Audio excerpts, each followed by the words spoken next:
for joining us in our beautiful new council chambers. It's not brand new, but it's refurbished to a new that I find extremely pleasing for the town of Fort Mill.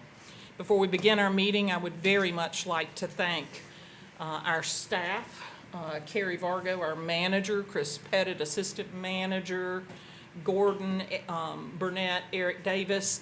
They have worked so hard to pull this together. Brett, where are you? All right, Brett. And we have a tremendous staff that has just put themselves out. Tony's not out here to be seen, but they have made this actually occur for the town of Fort Mill, and I'm humbled beyond belief. I'm an old lady, and I never dreamed Fort Mill would have something this pretty to entertain our public in and to do our business in. So thank you for being here with us this evening. With that, if you would, if you have a phone or a device that's going to ring, play a song or something, would you please set that to silent so that we can give you our full attention?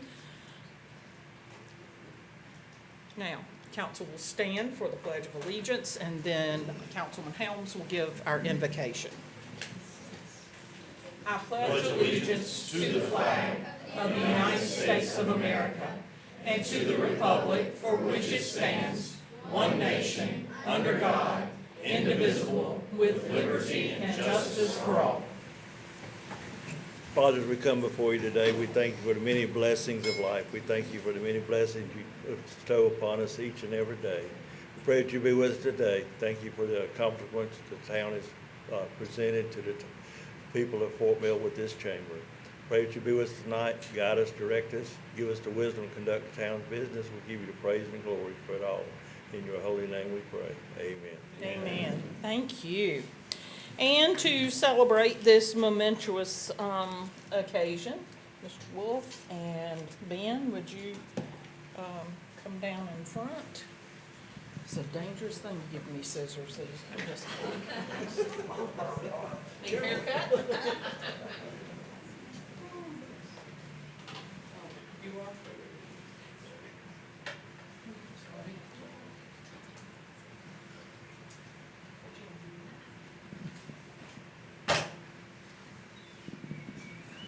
How far are we doing? We'll go all the way across? We'll go all the way around the room if you want to. Make it picture worthy. Would you? Are you the microphone? I'm the microphone. I can't cut this ribbon without the hands of all of my council members.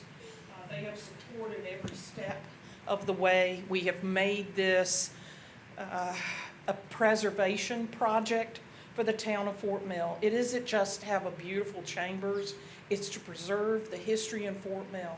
We're not working to go out and build glamorous things, we're working to restore, and as many of us grew up here, we are following the footsteps of those that went before us and standing on their shoulders to do good things for the town of Fort Mill. With that, everybody, Chris, there you go. Everybody in? All right. Now you gotta get your hand Ready? on. Yeah, don't put your hands in it. Ready? Let's go. Yeah.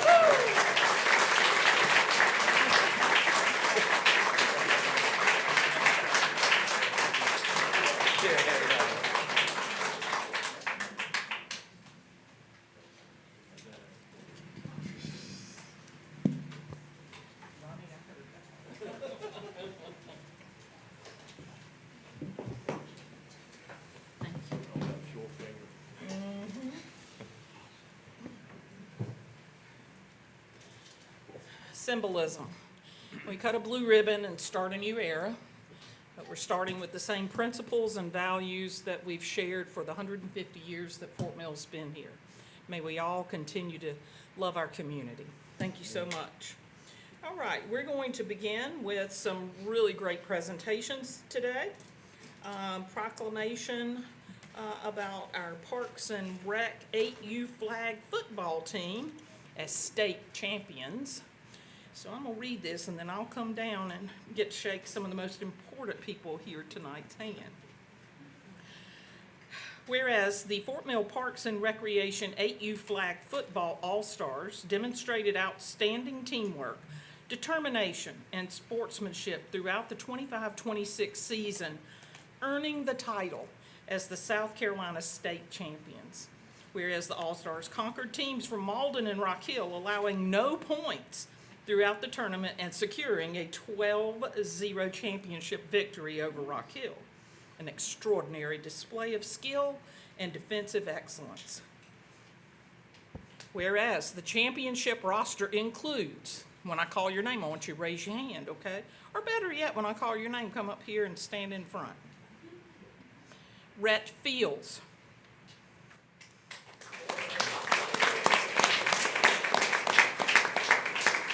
Jay Hall.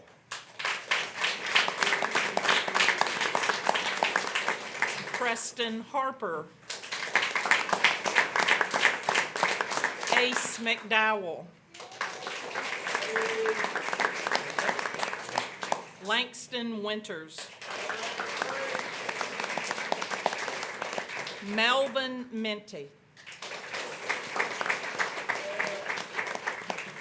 Zeal Lopez. Emmett Redlick. Tanner Marshallek. Mateo Brooks. Elijah Graham. Decker Stevens. Okay, I am missing your name. What is your name? Mm-hmm. Miles Wilson. All right. These young men and ladies get one more? All right. Come on up here. What's your name? Jack? Jack Heller.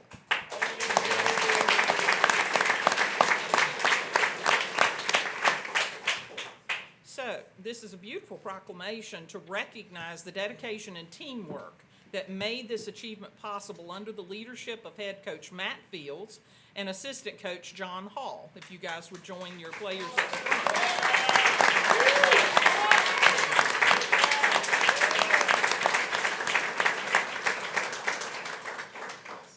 Now, therefore, be it proclaimed that the mayor and the town council of the town of Fort Mill do hereby congratulate and recognize the Fort Mill Parks and Recreation 8U Flag Football All-Stars for an outstanding season and for earning the title of state champions for the South Carolina Recreation and Park Association Athletic Program Division.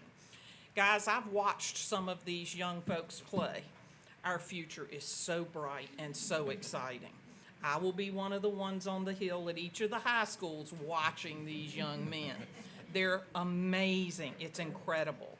So I'm going to come down. I'm going to give you this proclamation, but we will replace it with one that has the two missing names. Okay?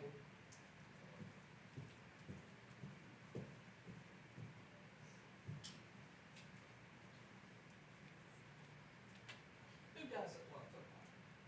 They don't have any room here, right? All right, I'm gonna give you the proclamation. I'm gonna let, can I stand with the kids? Yeah. It's not fun. Here, you wanna hold the trophy? Put the trophy in front. I'll hold the trophy. There, keep that midsection. All right, let's show them all the big smile of when you catch the ball or make that touchdown.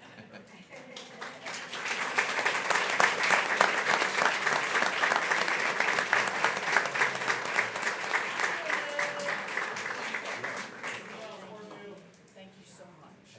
Thank you. I am Jackson Savage's grandma.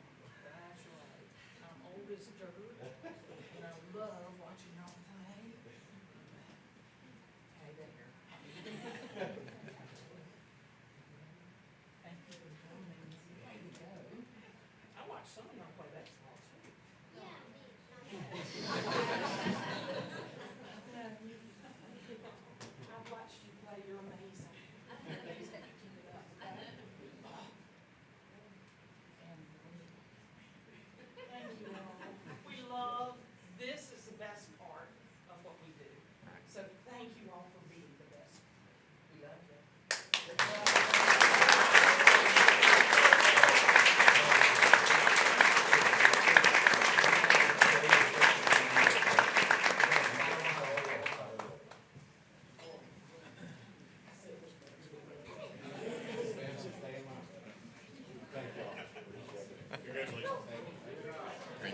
Thank you.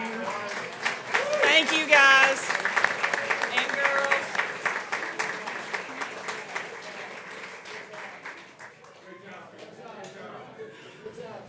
Brown Simpson is over our Parks and Recreation Department. Back when we played with sticks and balls, Brown joined the town of Fort Mill, and I think he'd like to give a little bit of a presentation. Yeah, I'm just going to say a couple words, Mayor, as we celebrate the end of the month of July, which is Parks and Recreation Month, and the power of Parks and Recreation and what it does here in our community. And of course, we celebrate our 8U flag football team tonight, and we appreciate all the parents, the athletes, and especially our coaches. You know, they say defense wins championships, and when you see that this team went undefeated, it's a lot to be said about that. But I want to pay homage also, too, to our volunteer coaches, because volunteer coaches play a big role in what we do on a daily basis. Volunteer coaches play a crucial role in our programs, providing more than just instruction on the field. They create a safe and supportive environment where children can learn and grow, instilling values such as teamwork, sportsmanship, and perseverance along the way. By dedicating a few hours each week, volunteer coaches have the power to make the significant difference in a child's life, and they definitely do. And I just want to once again thank head coach Matt Fields and assistant coach John Hall for all they've done for our team, and we are so excited about these young men and the accomplishments they made. So once again, thank you. And We appreciate Brown? your support. Before we give Brown a round of applause, I would like to say I've attended many of the games for the teams before they became the All-Stars. And I would also like to thank the volunteer coaches and our staff that works with them. These were peaceful, wonderfully competitive, but very respectful folks in an arena in a world where that doesn't always happen anymore. These kids always helped each other up, shook hands at the end of the game. They were happy for the other team. It was an amazing experience, and I really look forward to following this group of young And Mayor, young one other kids. thing, I do want to recognize Andropoulos Miller. He is our recreation coordinator in charge of our flag football program. So drop, I'm not sure, he might, there he is. Oh, I saw him a bunch. Drop a big round of applause. Thank you, Mayor. Great program, and congratulations. All right. Now we're going to have Hannah Dean help us with a presentation in regards to Palmetto Pride recap. Hi, Hannah.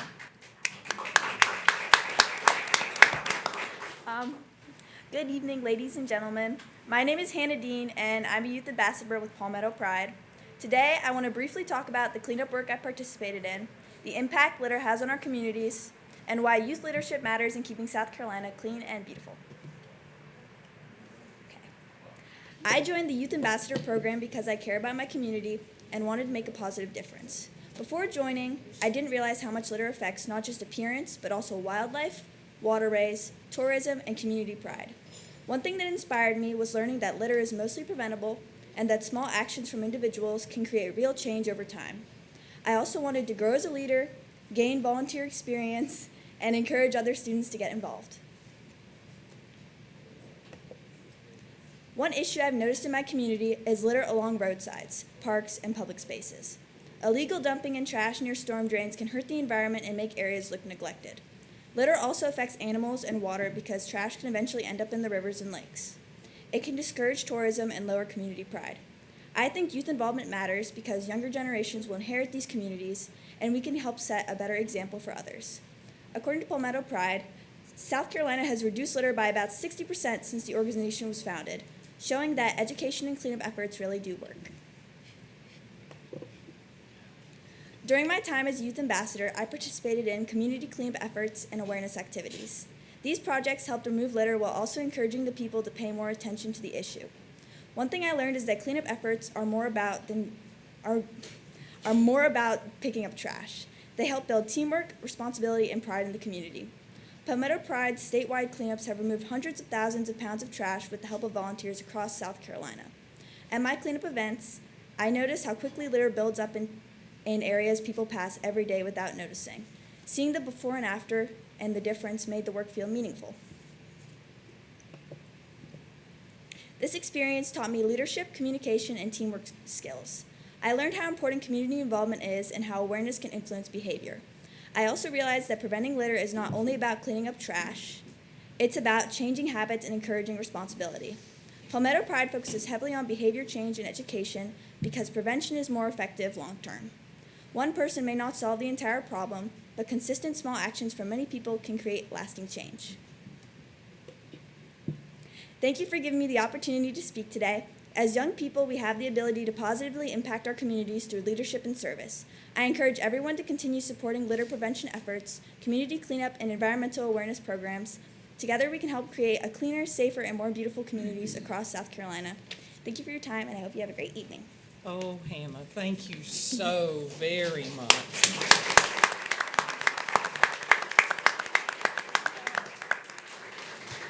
That was well-spoken, well-organized, really great delivery, and one of my pet peeves. So this is an enormous opportunity that I see our youth performing things that need to happen in our community. I know we have, do we still have the second Saturday service? I love it, thank you.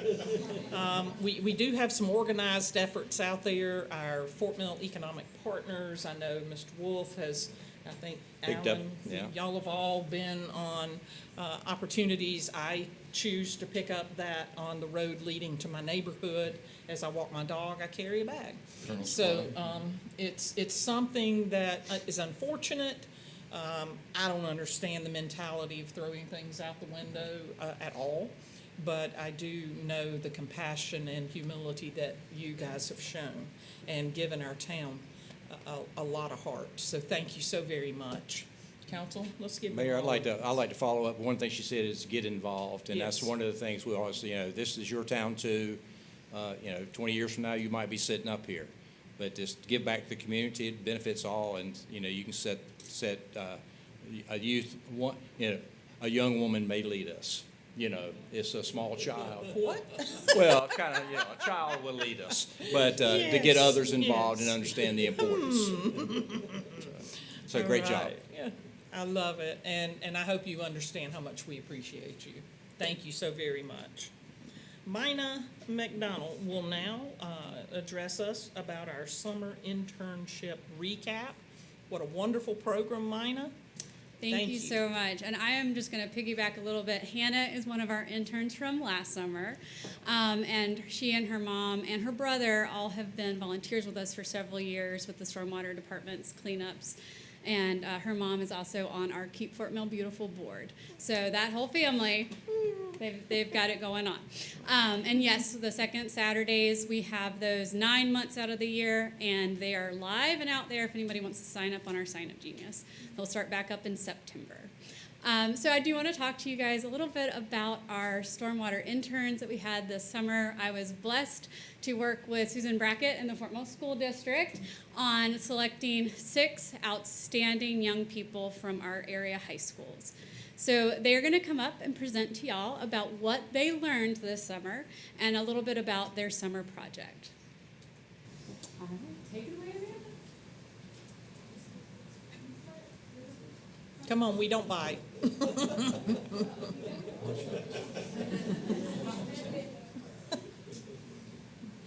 Hi, Hello. thank you for joining us. Thank you for having me. I want to say thank you to everyone who came to support us. And with that, I'm here to say the week 1, on our first day, we went to a creek called Dye Branch, and we learned about the history of it, why it's called Dye Branch in the first place, and we went to Mina's favorite tree as well. On our second and third days, we went back to Dye Branch and we fished for trash. We cleaned up the trash in the area, and we also found a tire that took a long time to get out and was very heavy. We also practiced our activities for Stories and Shaved Ice, which is for that next week. And we also toured the town hall as well, which was very interesting, and a lot of history is here. I think it's very interesting. And Thank you. Hi there. Welcome. Good evening. Good evening. My name is Vishnu Teja Mainini. I'm going to the South Carolina Governor School of Science and Mathematics. Oh, this fall. congratulations. And I just want to start us off with week 2. So our second week was filled with learning about how the Fort Mill Stormwater Department gives back to the community. And one of those events is our Stories and Share Your Dice event. We had over 75 people come to visit us, and it was truly an amazing experience. We also toured the Rock Hill filtration plant, and we saw how our water gets filtered. And to finish off the week, we went over to Sugar Creek, where we had over 30 volunteers help us clean up over 3,000 pounds of trash Wow. out of our creek. Wow. Incredible. That's week 2. Thank you so much and congratulations. Hi. Hi, good evening. My Good name eve- is Emma Russell. I'm a rising junior at Catawba Ridge High School. And during week 3, the first 2 days, we spent time brainstorming ideas for a cumulative project, which we decided finally on a website. And that website was created to educate the public about what stormwater is and how pollution can really impact our stormwater and eventually our waterways. And later that week, we were very fortunate to be able to take place in the complex preschool program with the YMCA summer camp. And we were able to educate 60 kids about stormwater, what it is, where it leads to, and how pollution impacts that as well. So I was very happy and fortunate that we were able to take a part in that. Amazing. That was- Thank you. Thank you so much.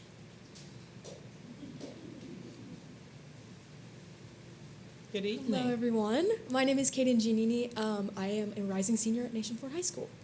So, week 4, the first thing we did, we went to the Stormwater Department Day, or that was just like a day we had, and we were taken to some construction sites near Catawba Ridge High School where they're doing all that, building the Walmart and stuff like that, and we learned about the importance of the environmental protections, such as the erosion controls, the site entrances, the runoff plan, stuff like that.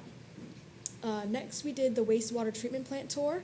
So we learned all about the processes of how water from homes, businesses, industries is purified so it can be safely put back into the environment or reused.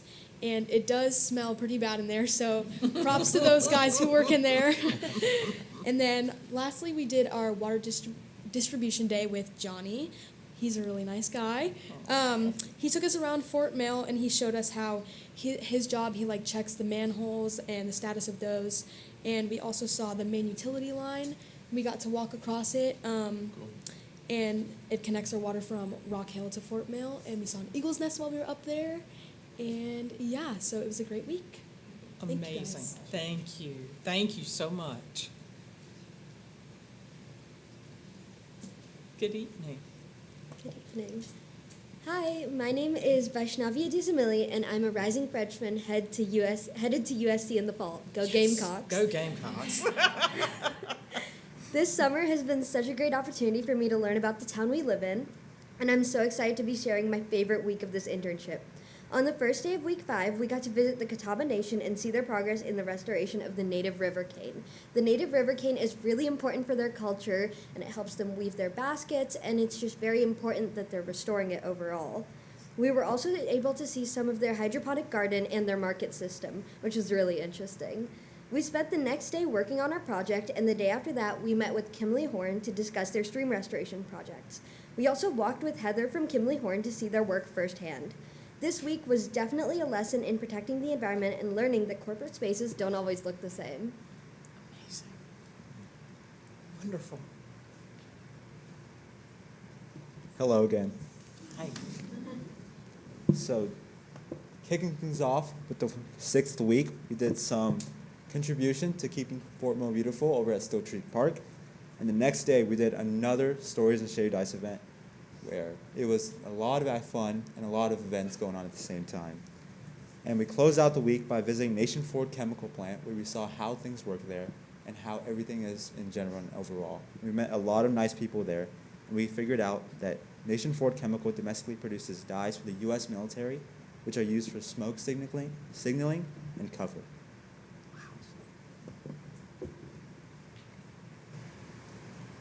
Good evening. Hello, good evening to everyone. My name is Tejal Gontaboina, and this fall I will be a junior at the South Carolina Governor's Schools for Science and Math. Congratulations. Thank you. So, for week 7, we took a part in the Adopt a Stream program where we met Larry, very sweet person. We conducted water testing in the stream at the Greenway to look at the E. coli levels. And we also hunted for microinvertebrates, which are these tiny bugs found in streams and they live underneath rocks, and we observed them. On Wednesday, we finalized our summer project and did a last run-through of our presentation. And we did a vol on Thursday where we went down to Dye Branch again and we did a little cleanup.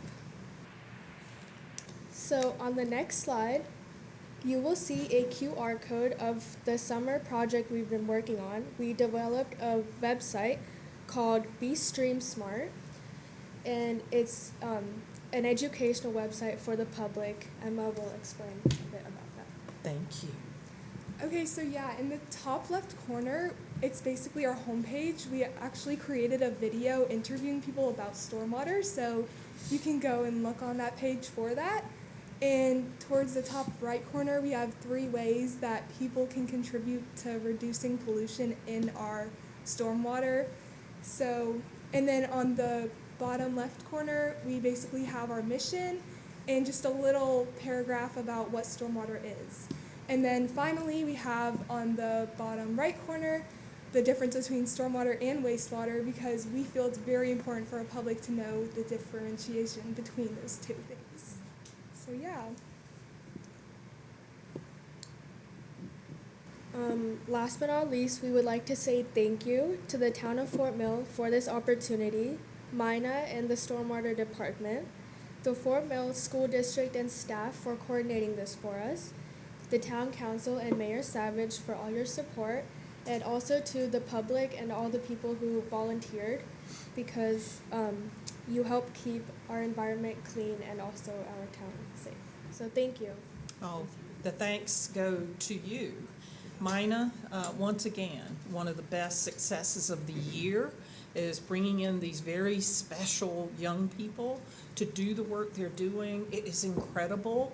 I am so proud. My heart's this big when I see all of you and know what you did throughout the summer, and that you'll take that with you and you'll understand better. And as Councilman Wolf is right, I pray that some of you will come back and be leaders in our community sitting right here, because then I know we're in good shape.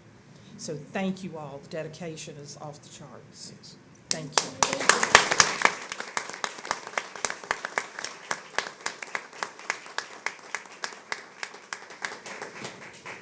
Oh my goodness. Start with children and young people picking up trash. It's too much for this old man, I'm just telling you. Whew. Thank you all. Thank you, parents, for raising such great kids. Thank you, school district. All right. We will move to item 3, which are public hearings. The first public hearing is for the annexation of York County Tax Map Number 661. 000030 and 65800000106, containing approximately 10.98 acres into the town of Fort Mill, and to rezone from general commercial to mixed use. Ben Johnson, if you would like to approach the podium, let me open the public hearing. Thank you, Mayor. Hi, how are you? Members of the council. I'm Ben Johnson. I'm a lawyer in Rock Hill. Yes, you are. Been together before. Following these beautiful children, I don't know. Are we just the most hear from blessed us. community in the world, or what? But this is a big day for us. And if I may, before I'm going to get into the sort of the mechanics of what we're asking for the council, but before I do that, if I may, Yes. Ms. Mayor, I have Jeff Schroeder with me from Atrium, Bennett Thompson from Atrium, and that if I may take just a minute, Miss Alicia Campbell, who is the Vice President of Atrium Yes. Health in Pineville, would like to say a couple of words. We would love it. Thank you. Welcome. Nice to see you again. Well, that's a tough act to follow. It But is. it's wonderful, wonderful to be here, and I think a beautiful reminder of why we're here and what we want to achieve. So, good evening. Thank you for having me. My name is Alicia Campbell, and I serve as the president of Atrium Health Pineville. I also have the distinguished privilege to help operationalize Atrium Health Fort Mill. It's been a long time coming, so I'm very excited to talk to you today. So I'm here today because access to high-quality health care close to home is deeply important for patients, families, and growing communities. At Atrium Health Pineville, more than 1/3 of our patients come from York County. For many families, that means traveling outside their community during moments when they are often facing stress, uncertainty, and urgent health care needs.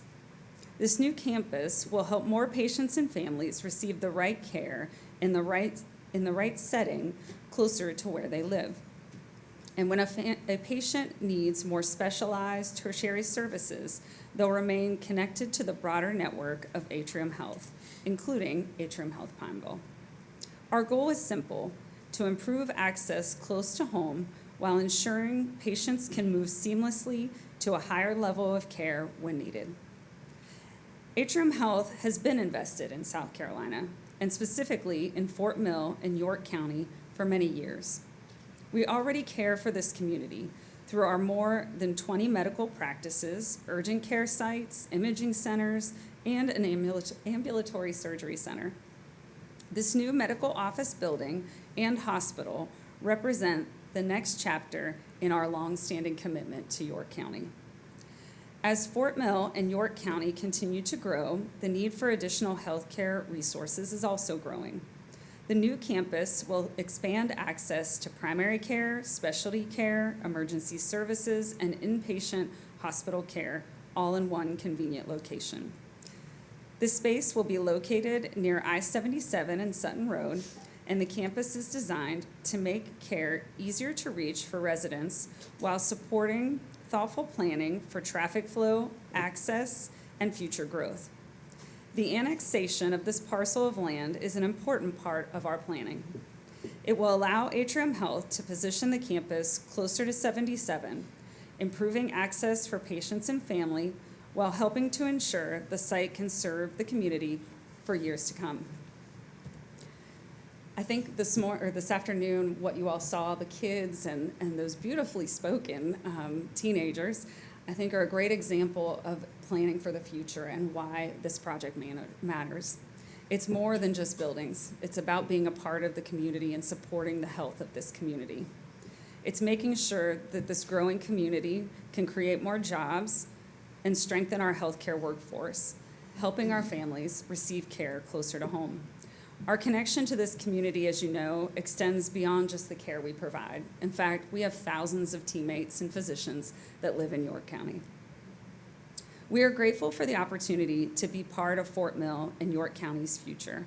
Atrium Health is committed to being a strong, trusted partner as the community continues to grow, and we believe this campus will help us meet today's needs while preparing for the healthcare needs of generations to come.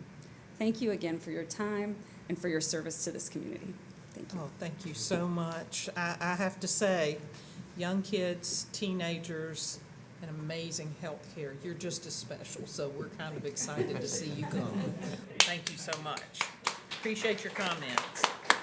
We did not have anyone sign in to speak for item 3A, so yes, Ms. sir. Evans, I'm sorry. May I summarize? I think at this point, you want me to summarize our request? We can Yes. wait until you reach it. No. We You can go ahead and right do it now. ahead. You go right ahead. Hate to Why? digress.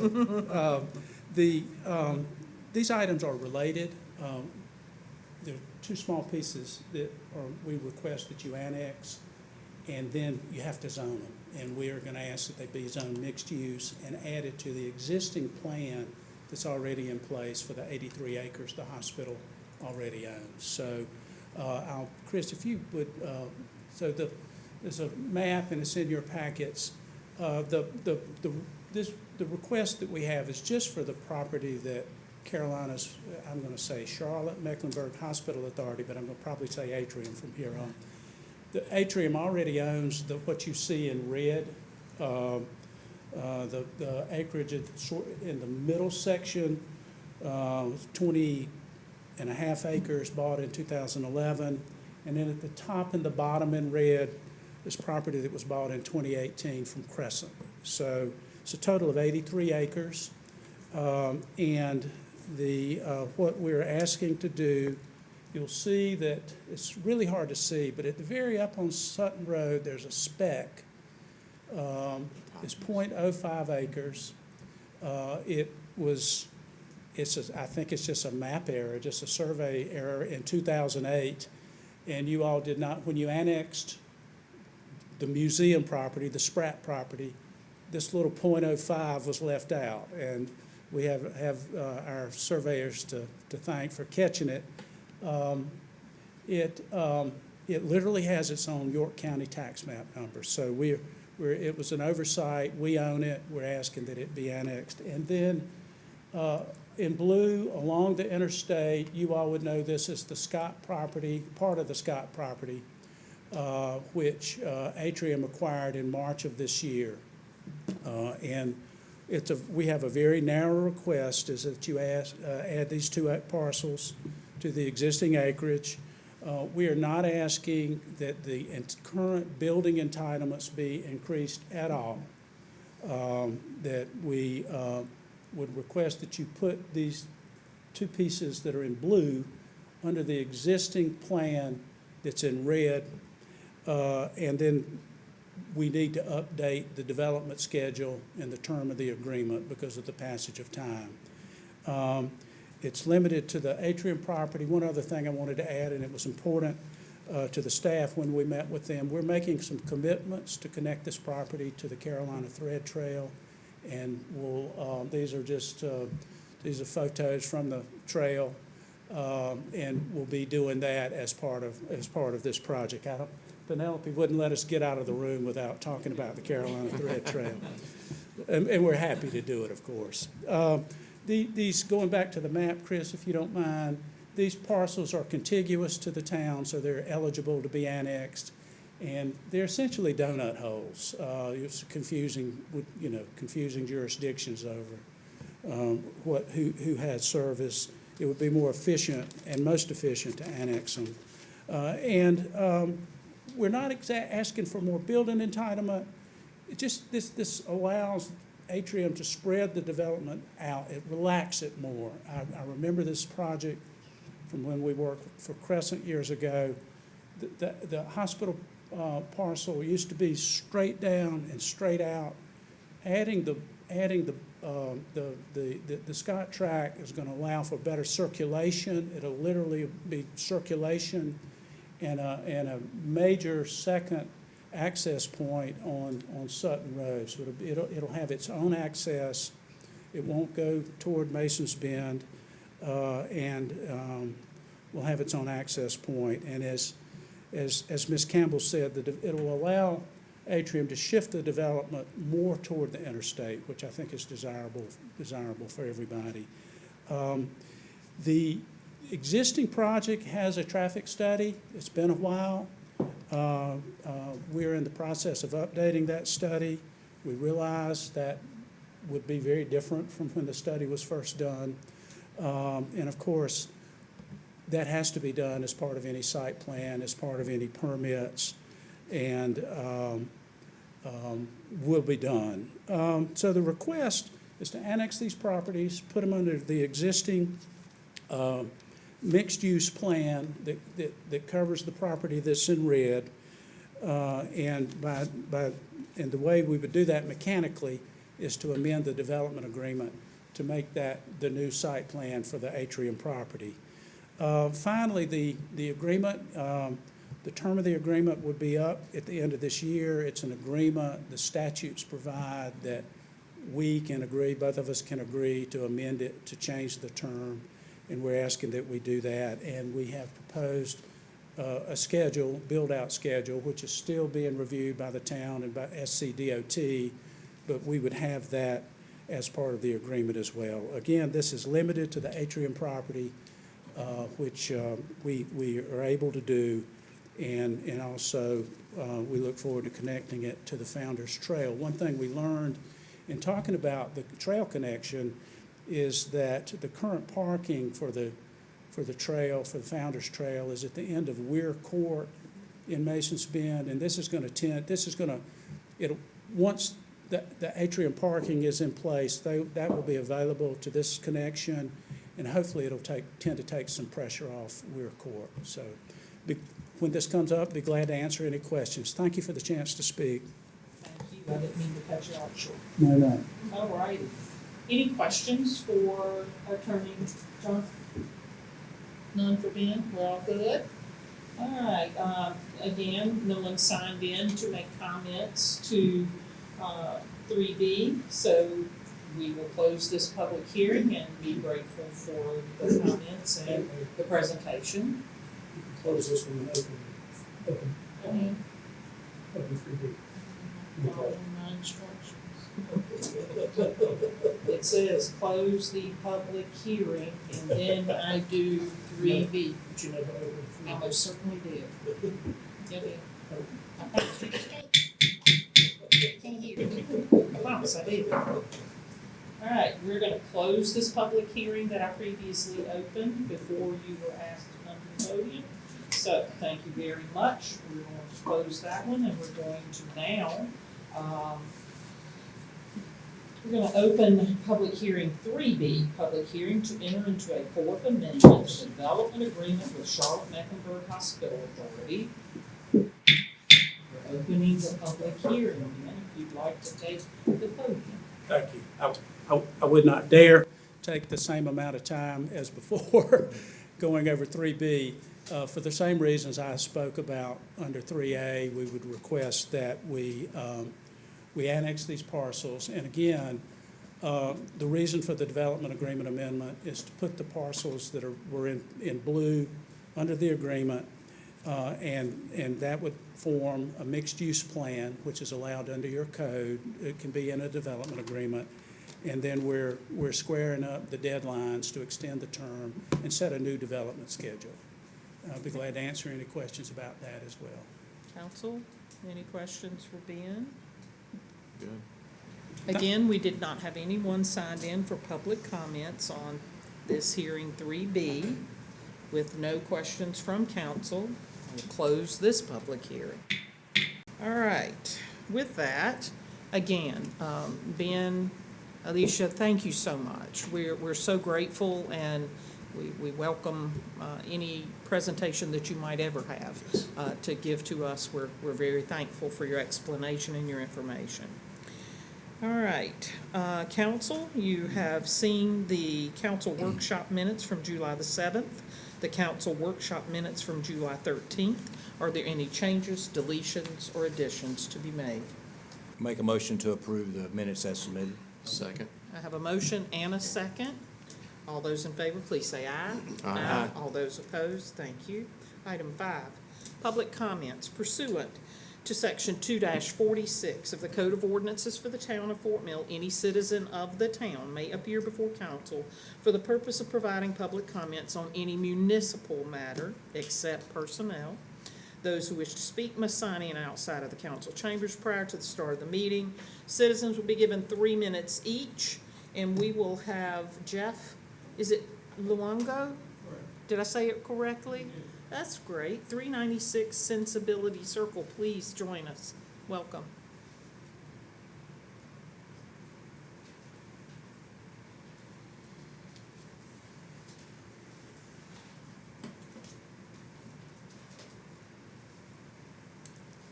You'll have to excuse me, public speaking is, I haven't done it in a long, long time. We're all in the same boat. Welcome.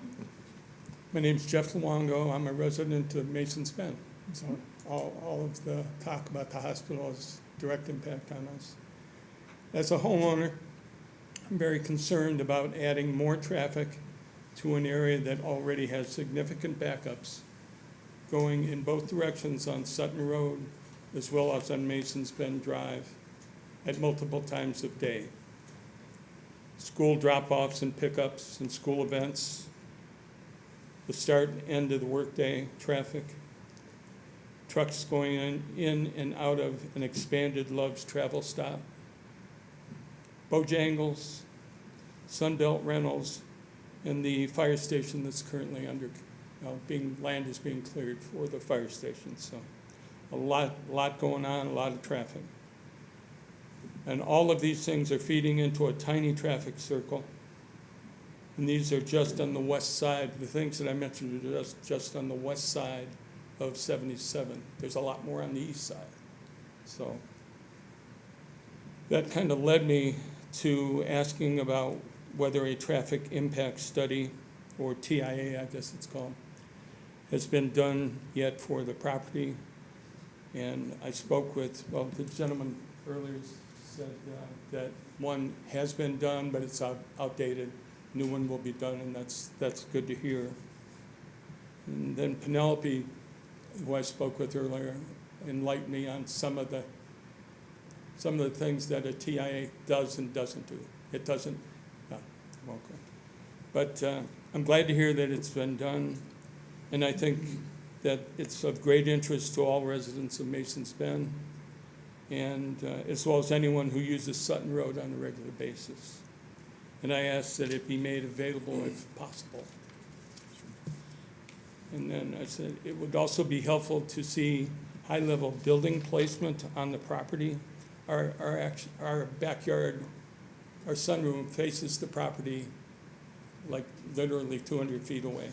So we're very concerned and interested in building placement on the property, including the hospital, support buildings, medical offices, and future apartment buildings that I've heard about, but I guess are not part of this project.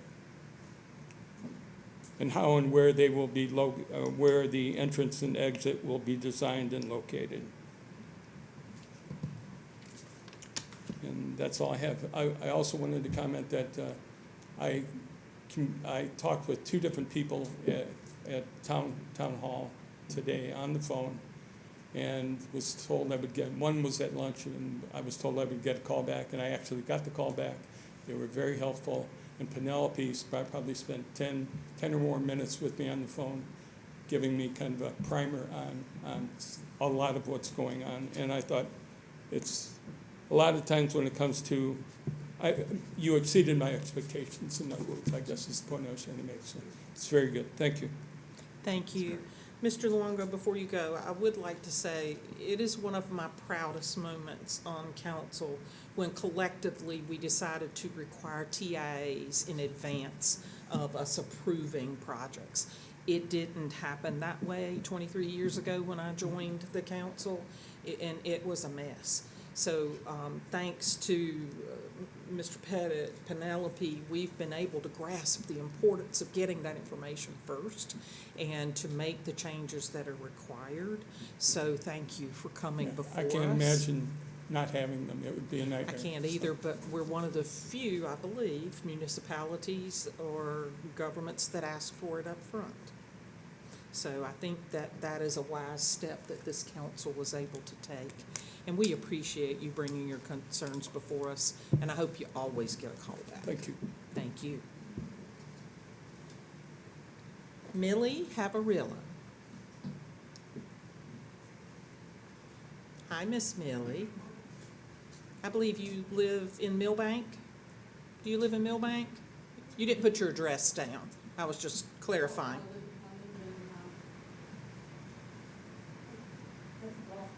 Yes, you live in Millbank. If you'll come on up to the podium, welcome. Well, I fully understand that you are not a fan of trash on the side of the road. Nope. And I brought you a bag of trash. I saw it. My backyard has a sidewalk. Our house is positioned where the high school used to be. Mm-hmm. And there's a sidewalk back there. And for some reason, people drop their stuff at my backyard. It's disgusting, isn't it? So I was just asking if it was possible to install a trash can there, and people could drop their trash in the trash can, so I don't have to pick it up. And it would just really improve things. Do you have an HOA in Millbank, Millie? Do you- Yes. I would take that up with them since that's private property. Okay. It's not public property. I agree with you, but, oh Lord, if we could just get people to put it in the trash can, that would be a vast improvement. Yeah. And I have one other thing that it's irritating. We've been here for we're going in our 5th year, and Academy Street is a mess. And they make holes out there. And I just learned that gravel is common to this area. It was like the first gravel came from this county evidently. But anyway, it's ridiculous that they can't fill that up. And we have to drive through, well, sometimes it's deep because, people speed through there. So, I believe Academy's up for repaving. In what year? 2028 oh my gosh, by DOT. can we move it up? That's what we ask all the time.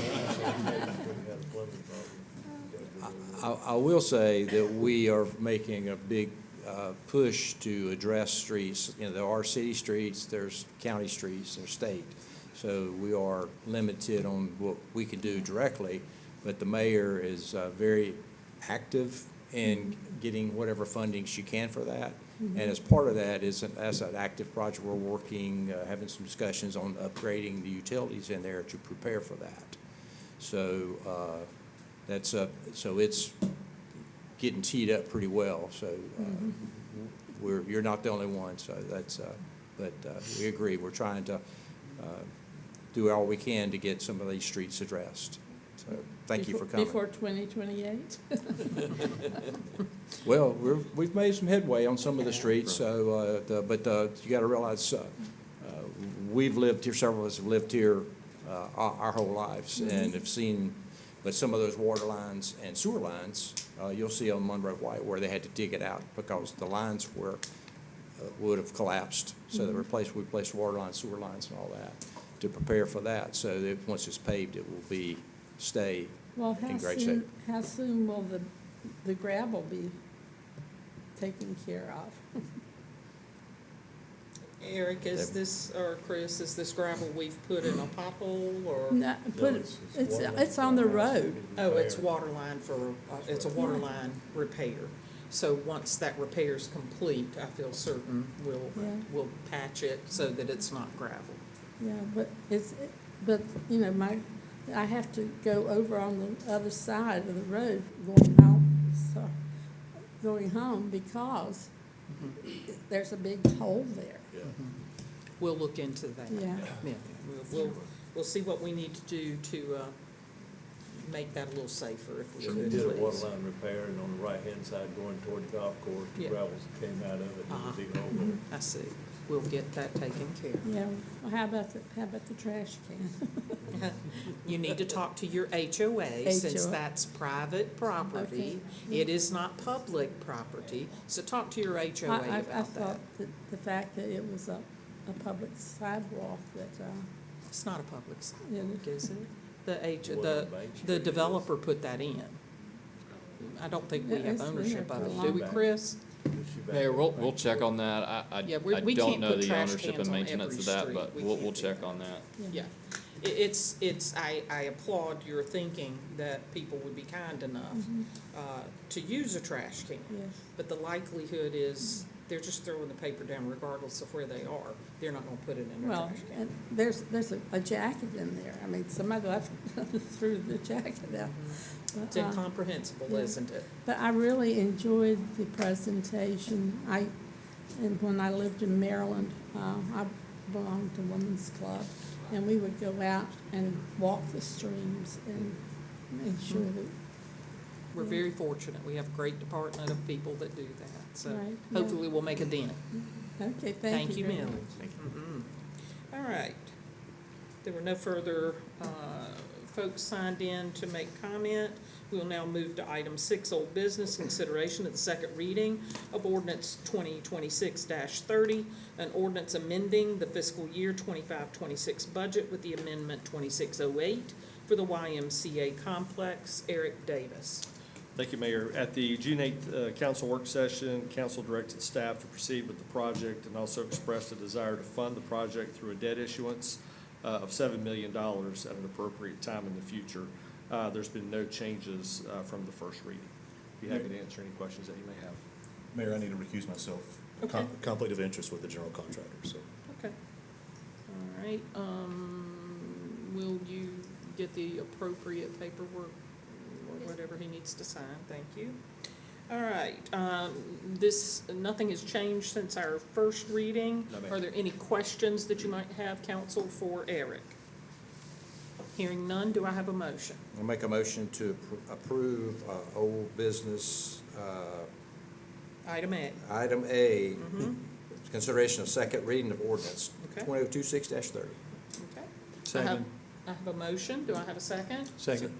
I have a motion and a second. All those in favor, please say aye. Aye. All those opposed, thank you. Old business item B, consideration of the second reading of ordinance 2026-31, an ordinance amending the fiscal year 25-26 budget to adopt an encroachment permit fee schedule. Chris Pettit. Thank you, Mayor. This is an item that was discussed at your last council meeting. It establishes an encroachment permit for any contractors doing work within our rights-of-ways. This fee will allow us to dedicate additional resources as the amount of right-of-way encroachments has increased dramatically over the past year. Happy to answer any questions you might have. Okay. So nothing has changed since the first reading. Does anyone have any questions? Hearing none. I'll make a motion to approve old business item 6B, second reading of ordinance 2026-31, and thank you, Chris. Second. I'll second that. I have a motion and a second, and I think we will all gleefully say, all those in favor, please say aye. Aye. All those opposed, thank you, much needed. Gleefully. Absolutely, thank you for the hard work. Item 7, new business. Item A, consideration of the first reading of an ordinance annexing York County tax map 661000030 and 65800000106 containing approximately 10.98 acres and to rezone from the general commercial to mixed use. Penelope is our subject matter. Good expert. evening, Mayor and Council, and congratulations on this beautiful room of the council chambers. As Mr. Johnson and Mrs. Campbell stated, this is solely to increase the property of the hospital side area and to create additional design flexibility for these two parcels. The properties are contiguous to the town limits and they are eligible for annexation. The Planning Commission met on Tuesday, May 19th, and they recommended to approve this annexation request by a vote of 6-0. I'm here to answer any questions that you may have. Council, do you have any questions for Penelope?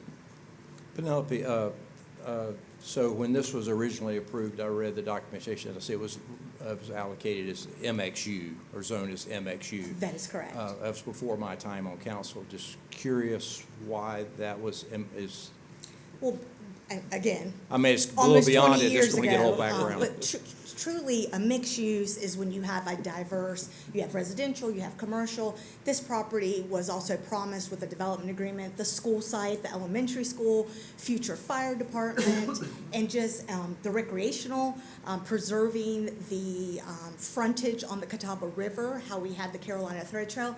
So from the zoning districts, even 20 years ago, it was the elements was for a mixed-use development, and that's your prime example of a mixed-use development.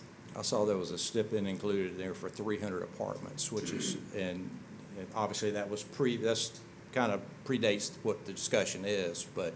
That is correct. There's been 4 amendments to the development agreement. And I was just curious about that, because that might have been something that was interesting 20 years ago or whenever but apartments are, when that popped out, that's like, wanted a little background on that. Yeah. All for the hospital, I think it's a good fit in that area. But always wary of any growth that's kind of snuck in on a commercial And project. just keep in mind, from a mixed use, the way the document is, nothing is set in stone for the apartments. It's commercial / multifamily, so always keep that in mind with the conceptual plan. Is that still part of their master plan, is to It's include part of the apartments? development agreement. At this time, the applicant has no proposal for, this is solely, this first ordinance is really the annexation of those two small parcels that equivalent to 10 acres. And the one parcel is to make the hospital get developed closer to 77. Further questions? Hearing none, new business item A, do I have a motion? I'll make a motion to approve new business item 7A. Second. I have a motion and a second. All those in favor, please say aye. Aye. All those opposed, thank you so much. Penelope, you may as well hang a while. New business item B, consideration of the first reading of an ordinance authorizing the town to enter into a fourth amendment to the development agreement with the Charlotte-Mecklenburg Hospital Authority. So with every MXU, this one in particular has a development agreement. And so this is the fourth amendment to the development agreement with the Charlotte-Mecklenburg Hospital Authority. And this is basically to update the conceptual master plan for the CMHA property and to include the newly annexed parcels to be updated and extend also the development schedule and the term to allow for the orderly development of the property, and to also commit the support of the Carolina Thread Trail. They did add that to the amendment by making improvements on the property, and to also authorize the execution and delivery of this amendment to the development agreement.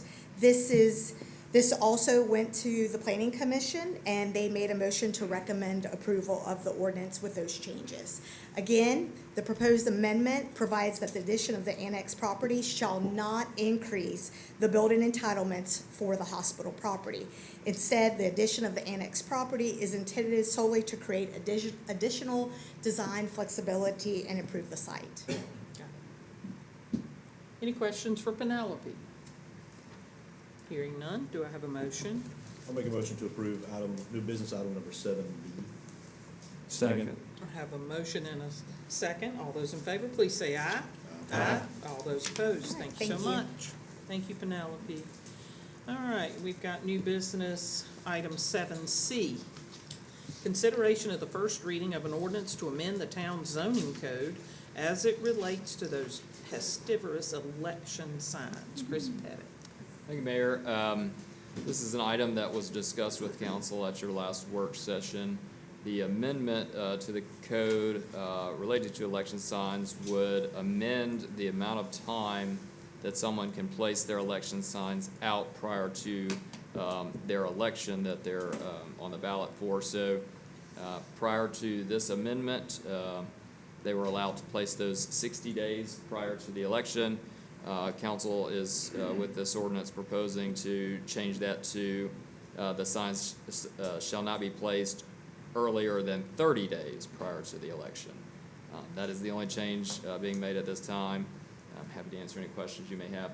I will note, upon adoption, should this get adopted, we will send letters out to all the candidates so that we will beat the time frame for which they would have put them out 60 days in advance. So this would apply to our upcoming election. Okay, thank you. Any questions for Chris? After the last lengthy discussion, did we do any homework on some of the other ways to try to limit the amount of clustering and things of signs? We did, and the only change that we could make in a quick manner is this one. To go about some of the other things that we discussed, to reduce the clutter, limit the number that folks can have, I think that has to be a holistic change to the sign code to implement, because there were so many nuances in this section that would apply to everything else that in order to accomplish that, it would have to be a complete rewrite. And we just didn't have the time to make that beneficial change to the code prior to this election. So we decided to move forward, bring you this, and still leave that on the table should council want to consider that. So it's a first step. Yeah. I think enforcement is always the biggest issue, how much manpower you put to it. Ben, you have other comments? No, that's good. I was gonna say, the other thing, I see you've got the such signs not to exceed 6 square feet. And if I'm not mistaken, and Ben's more the sign guy, a 2x4 is kind of a standard size sign, which would be 8 square feet.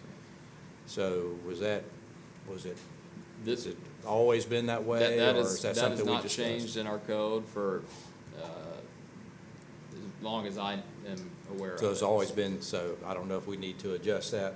I see that, obviously the huge signs are one thing, but a 2x4 seems to be a sign of what I'm thinking is a That's correct. standard sign. No, I think in my mind, I would amend that to be 8 square feet. I think that would be the way to go. And 2x4 is still a reasonable size, so. Yeah, I just, when I saw that 6, that's what made me think about it. When I was reading the packet, I just kind of jumped out at me, so. Certainly, council can make a motion to adopt the first reading with that change. That's the only comment I had, and I think this is one of these battles that will continue on, because some people are gonna do the right thing and some are not, so. I'll pass this to my colleague, that's the sign man. Yeah, for those that will be watching this at a later date, the effort by council is to try and make it less clutter and more informative. We certainly are elected officials ourselves. We need to make sure people understand who's running for an office. But it has seemed to increase election over election that the signs have become a nuisance. They are in areas they shouldn't be. It costs town funding to send a person out to measure and pick them up and take them. And I gotta tell you, this is not a part of governance that's very productive. So we'd like to spend our time on other things. However, again, they're a absolutely necessary nuisance. We just wanna try to do what we can to make it a little more consistent and protect the community and how it looks. So Ben, would you like to make a Yes, motion? I'd be glad to. Excuse me, one question, Mr. Pettit. So we're talking election signs, but there are, for 365 days a year, there's Bob's Paint Service, Power wash. Billy Bob's Power Wash, you know, Mr. Absolutely. Moody's car, whatever. I mean, there's all kind of signs that are stuck in the right of way. I drug you into that. But are those gonna be addressed separately? Because they're, you know, we understand the election signs, but there's signs stuck in the right of way all the time that should be prohibited. And the ones within the right of way are easy. You can't have any signs in the right of way, so those should be pulled automatically. The problem comes when those folks put those signs on their private property. You know, you have work done at your house and your contractor says, I'll cut you 10% if you let me put a sign in your yard. So you see it a lot. So that's what gets into the same item that Councilman Hudgens was talking about. I think we have if we want to address that, we have to do a greater just redo of the sign code in general if we want to address that as well. Okay, that's fair. I just wanted, because those are all the time. I pull one up in front of our neighborhood probably every other day. Stick it right there at the end of the sign. Okay, sorry.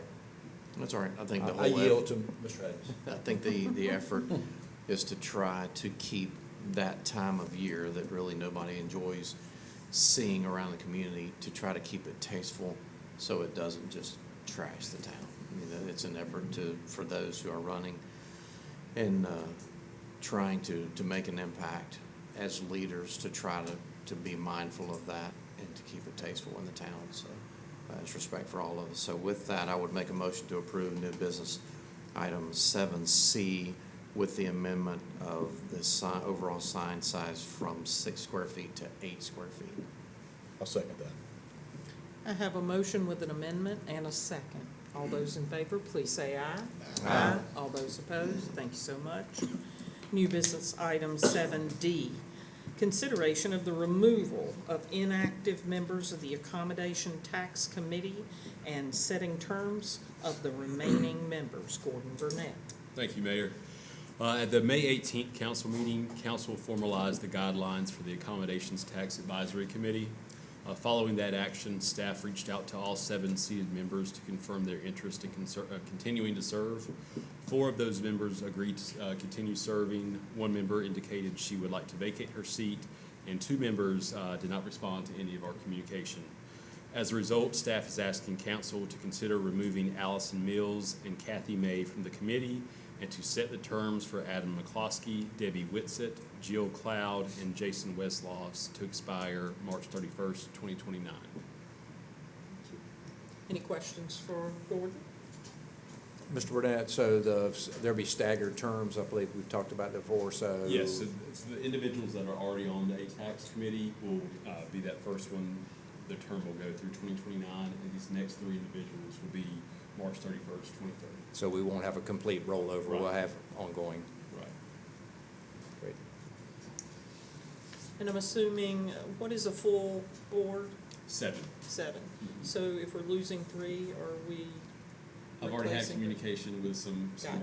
applicants in the community. And you'll just keep waiting us on them. posted on when they Right. return? Okay. Thank you so much. Do I have a motion? Make a motion to approve new business item number 7D. All right, have a motion. Second. And a second. All those in favor, please say aye. Aye. All opposed, thank you. Now we'll move to new business item 7E, consideration of approving the contract with Edison Ford, not FORD, but FOARD, as it relates to the YMCA project. Carrie Vargo. Again, I need to recuse myself again on that item. Thank you, Mayor. Attached for council's review and consideration is a contract with Edison Ford LLC for the Fort Mill YMCA renovation project in the amount of $6,865,000. Project scope includes demolition and replacement of the existing roof systems on the entire building, replacement of storefront curtain wall systems, cleaning, resurfacing, and application of high-performance protective coating to the natatorium steel and primary gymnasium trusses, installation of acoustic wall panels in the gymnasium, exterior drainage, grading, and hardscape improvements in and around the building, replacement of the natatorium HVAC system and associated electrical service upgrades. The project will move forward immediately following contract approval, assuming council approves said contract. Substantial completion is required within 300 calendar days after notice to proceed. And we would respectfully request council approve contract as presented. Thank you. For those that are watching, this is what we used to call the recreational complex that was built by the Springs family for the community in Fort Mill. Much later in its life, I believe it's over 35 years old, I believe. It was donated to the town of Fort Mill and continues to serve many of its residents.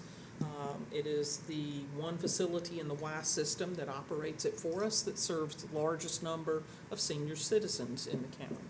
So it is a vital resource, but just like our homes, it requires updating, and that's overdue in some cases. So I'm looking forward to seeing the full use of the facility. Are there any questions for Carrie on this particular contract?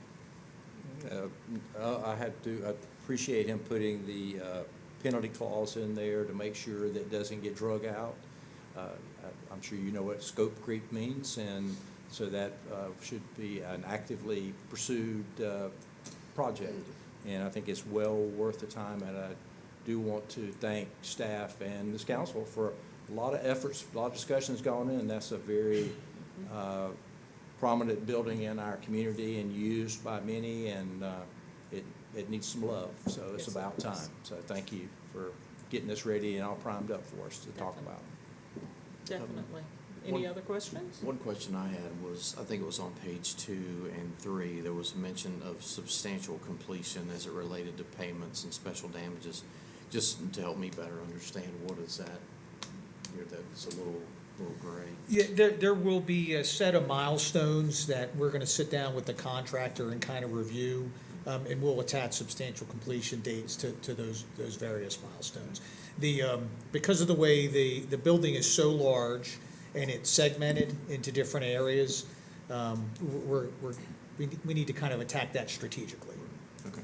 And one place in there that said actual costs, or a couple of places actually, actual costs reasonably incurred, just to help me better understand what that reasonable is. Can you point to a specific section? I will find, it's either on page 2 or 3. I just made a note. This was some of my reading yesterday afternoon, and I apologize, I did not note specifically where that was, but just the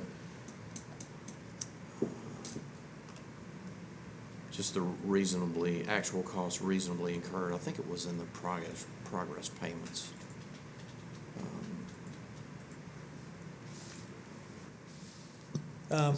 So without actually looking at the specific section, I think the only area you're probably referencing are the allowances. If I had to guess, and there are only 2 different allowances that are actually included in the contract as Exhibit B. One is doors. There's an allowance for 12 separate doors. And the other is... It's under special damages. Special damages, right, paragraph A and B. And G.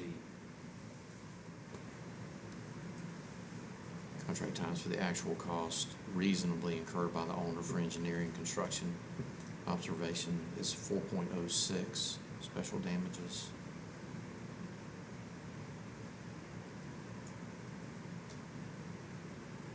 Just always question when it's reasonable, am I reasonable and you're reasonable? Yeah, so I think the answer to your question really comes down to the architect is going to determine that, which is kind of standard practice. So this will have the well, that's loud, not used to that. The HVAC in the pool area now, the option. It will, yes. This bid includes the installation of an HVAC system in the natatorium area, as well as electrical upgrades to facilitate the HVAC. That's gonna be huge. And it has been needed for quite some time. Yeah. And other structural and the front wall, I think, is in, there's all the options that we Yeah, discussed. curtain walls, all new glass. It's gonna essentially be, it's gonna be a fairly new natatorium. And that was an option that council wanted to install in there, so I wanna note that too. I mean, that's gonna be a Correct. huge upgrade for that area, so, good job, everyone. Give it another 50 years of use of that It'll building. last longer than the first It will. 35. Yeah. Any further questions for Carrie on item E?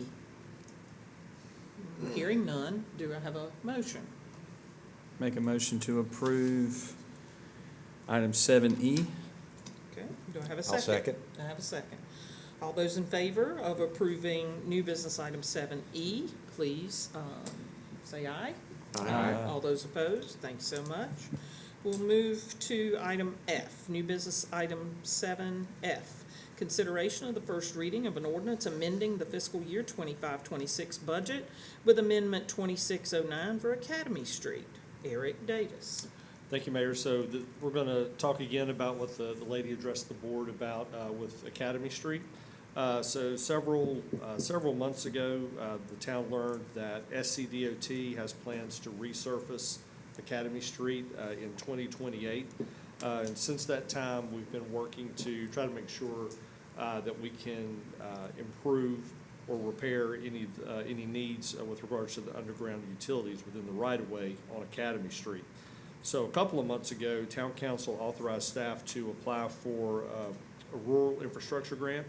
And fortunately, we were successful in receiving $1,320,000 from the Rural Infrastructure Authority. So our plan is to match this grant with $2.8 million of utility cash reserves to complete the funding for the project. So approval of this budget amendment will set up the accounting structure to track the revenues and expenditures for this project. So this is the very beginning. Unfortunately, Academy Street will get worse before it gets better, but we do have a plan to improve everything on Academy Street. And we will try our best to get done before 2028, but there are no promises. But once it's fixed, it won't be dug right back up to fix again, and that's the idea, so. Correct. So it's nice to be getting ahead of the. It's the appropriate process How for about doing that? It is. And I applaud the town for, that's something for those that are listening. That has not always been the case where there's been coordination between the municipality and the local, whether it be the county or the state on projects. So how many times we've seen work that we've done and they may go dig it back up, or they do, and then we have to go dig it back up. But now the concerted effort by the town, relationships that have been built from our town and people in charge of departments to make sure that we are doing common sense projects, that we are 100%. linking things together. Hey, Two words. if you're gonna be working on this, let's work on it at the same time, get both of these things done. It's more cost effective for all of us. So that's really exciting for me. I think the technical term is well done. Yes, Right. it is. We'll give a shout out to our town engineer, Erin Pratt, who's here, so she's worked it out. She's smiling back there, I see it. She's worked it out where if we can get done with our utility work early enough, we do not necessarily have to wait on the state or the county to make the road improvements. We'll be able to move forward with that, and we'll work out the financial reimbursements after the fact. Fantastic. So we're gonna try to move as quickly as we can, but it will take a while to get the improvements done. It's just a classic case when something happens and people's, why didn't somebody do something about that? Why didn't they think of that? Why didn't somebody, the left hand talk to the right hand? And that's what's going on. So I love that. I love it It's too. great. It Being makes proactive, thank you. Just so Yeah. wonderful. Common sense. Way to How go, about staff. Way to go. All right, any further questions for Eric on new business item 7F? I'll make a motion to approve new business item number 7F. Second. And I have a second. All those in favor, please say aye. Aye. All those opposed, thank you very much.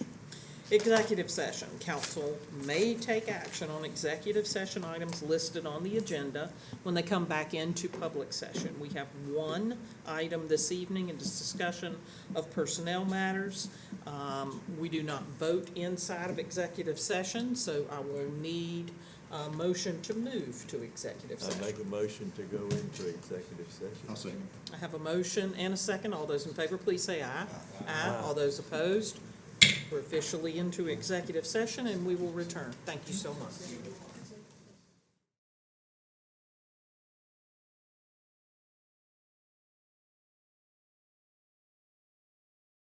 Let the record reflect that no vote was taken in executive session. I would like a motion for us to return to regular session, please. I make a motion to return to regular session. I'll second. I have a motion and a second. All those in favor, please say aye. Aye. All those opposed, thank you. We are back in regular session. With that, there are not words beautiful enough to describe how great it feels to be in this space and to be working, moving forward in a year that we're getting so much done for our community. It is painful work at times, but it is progress. Progress is being made on all fronts. I'm extremely happy and grateful. I'm very grateful for all the work that everyone has done. I don't know how to say thank you any better than thank you. So thank you all for what you've done. Had the opportunity, Casey was sitting there today when we had a attorney, as I was signing some paperwork, that said, you know, I've been an attorney since a named town manager, and that just happened to be for the 23 years I've been on council. And he said, the town doesn't even look like the same town. It is amazing the work that has occurred in Fort Mill and the progress that we are making. I think for once we can actually say we are progressive. So that's thanks to all of you. So thank you very, very much. With that, Mr. Wolf, what do you have for the good of the whole? Well, I'll kind of follow up on where you're at. So tonight, we celebrated the youth sports and community involvement, as well as completion of the new town hall renovation and new council chambers. This is a special occasion as we successfully repurposed iconic and historical building in our community and dedicated it to continue to serve the community for future generations. That is significant. In the same way, we're well underway on the renovation of the old Fort Mill High School gymnasium, Bank Street Gym, to serve future and current generations. We've kicked off a significant investment in the YMCA, the recreational complex. We've broken ground on Fire Station number 3 to provide increased safety and protection to our community. And we've begun clearing the lot for the new operations center to expand our service excellence to our citizens. So to this council and staff and the many individuals who participated in these and involved in support of these efforts, I want to say thank you. I truly believe these projects and other initiatives we have will be fruitful for our community for generations to come. And I want to continue as to assure our citizens and clearly state that we as a council will focus on what is best for Fort Mill. So don't ever think that we don't make that motto number one. Amen. Thank you, Chris. I agree totally. And I think it's important to remember we're also welcoming higher ed. We're making some improvements in our processes in replacing water lines and the infrastructure that we talk about a lot. We're doing some really good work, guys. Good work. Thank you. Mr. Moody. It's a pretty cool experience to be here tonight after many years of preparation. So good job, staff, Carrie, and all of your crew here. Y'all done great work. Real quick, I read an article in the Post and Courier this week about smaller towns in our state and just kind of like their demise in the rural areas and lack of leadership on their staffs and in their councils, and just corruption in a lot of those places. I can't say that I've never, small town I've come from was glad that I left and wound up in Fort Mill. And I would put this council and staff against anybody else in the state. I mean, just a good group to work with, which you can't really say that in politics now for in our country, but just a great staff and just all the progress that we're making is really tangible, and you can see it, as Mr. Wolf was saying, all the progress and items that we are all accomplishing together. It's pretty neat to be a part of it, so great job, everyone. Thank you. Thank you. Mr. Garrison. When I walked in the doors this evening, just walking through those doors, it took me back to our old town hall, to our little conference room. We were all packed in there. And the night that we made the decision to pursue and to purchase this property, we all talked about how that was going to be such a, you know, a monumental moment right there when we agreed to sign that. And Mr. Pettit, Mr. Davis, I know the two of y'all, this kind of became your pet project just to see this through. So I want to thank you guys. And then walking in this room, this was the culmination of that whole project. So, you know, Mr. Wolf has already mentioned all the other projects and everything else we have going on, but this right here, this is going to put the stamp on the town, you know, for the foreseeable future. So, especially to the two of you guys, thank you for all that you did to it. So, thank you. Thank you. Mr. Didn't have Hale. nothing to say. Come on, Ronnie. Ben. I was kind of taken, and I've mentioned it several times before, I'll say it again, when we have a room full of youth and you say the Pledge of Allegiance and you hear it echo through the room, you hear the little voices. Cold chills. It does. I mean, that's great. That's America. I mean, that's good stuff to me. It feeds my heart. And to see the youth in the room, it kind of energizes the space, you know, so that was neat. And exposing them to municipal government and what you did, greeting each one of them, I thought was really special. That was great. So proud to have the youth in here, and then doing the litter cleanup and things in the report they did.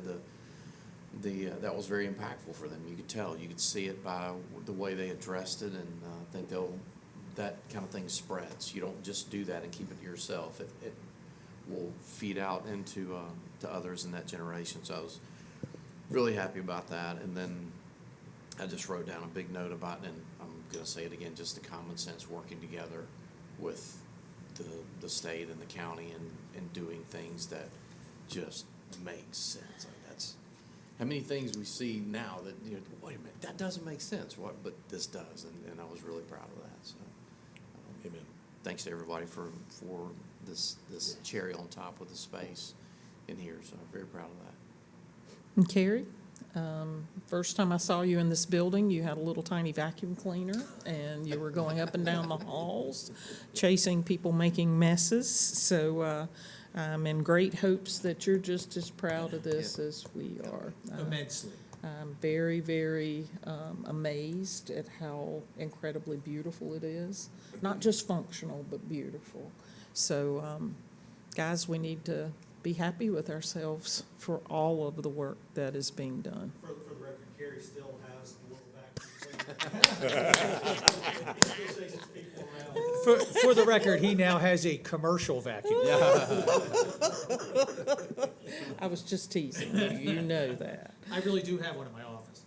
I'm not surprised. I am not surprised. So, with that, I hate to end this meeting because it has been one of the best ones of my 23 years. I do, Gordon, I think the faces of the youth that were here this evening, this will be a night that they remember. I've met most of those kids already because they're the same age as one of my grandchildren, and everything we do to provide for them results in what mine is able to do to take those kids a step further. In last year's group, we had an intern change her major in college to environmental because of that program. Those are the things that keep on giving. And guys, when we make those monetary decisions, that's what we're making them for. It's not just for a pretty this or a pretty that. It's for our future, and I'm so happy that we're taking the appropriate steps to move forward. So thank you And all. getting those young people involved now will make pay many years later when they come back and, you know, they're married, want to live in town and have the quality life that they grew up with. That's what it's all about. We're teaching them to fish. Yeah. You know, I'm very, very, very proud of what we do. And the gentleman that said he called and got a call back, be still my heart. You know, that was amazing. All right. I'm disappointed we didn't bring the big gavel. I mean, tonight would have been. No, It's the night for the big Well, I game. thought about it. I was so cranky last time. I thought y'all would think I was one-upping it or something. And can we do something that maybe I'll just hit this? No, don't hit that. No, actually, you use your chair. If you hit your chair, Yeah. your chair does about as good as anything. Yeah. Okay. Well, we will work on that. Yeah. It's like a little beep beep horn on the little import car. Yes, okay, all right. It doesn't matter. All right, do I have a motion for I adjournment? make a motion to adjourn. And I I'll have a second second. that. All those in favor, please say aye. Aye. All those opposed? Great job, everybody. Let it be known that we're out of here before 8 o'clock on a 2-page agenda. And well done.